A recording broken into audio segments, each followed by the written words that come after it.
విష్ణుప్రియ. ఈ పేరుని ప్రత్యేకంగా ఎవరికీ పరిచయం చేయనవసరం లేదు. ఎందుకనంటే విష్ణుప్రియ పేరు వినగానే తను ఏసే స్టెప్పులు, తను చేసే యాంకరింగ్ ప్రతి ఒక్కరికి గుర్తుకొస్తుంది.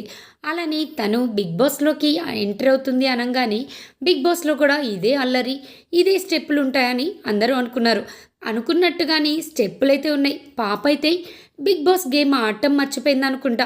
హౌస్‌లో ఇంకా 'బిగ్ బాస్' ఇక నామినేషన్ ప్రక్రియని షురు చేశారో లేదో, అలానే విష్ణుప్రియ కూడా ఇక నామినేషన్ గురించి ఎవరిని నామినేట్ చేయాలి అని ఫిక్స్ అయిందనుకుంటా. పాప వాయిస్ రేస్ చేయడానికి రెడీ అయిపోయింది.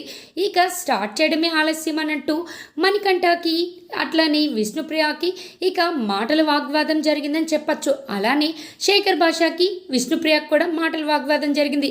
మరి విష్ణుప్రియ అసలు ఎవరిని పట్టించుకోకుండా ఈ 3 రోజులు కూడా సైలెంట్గా ఉండి పక్కకెళ్ళి స్టెప్లేసిన విష్ణుప్రియ ఒక్కసారిగా నామినేషన్లో వాయిస్ రేస్ చేయడంతో అందరూ అవాక్కయ్యారు.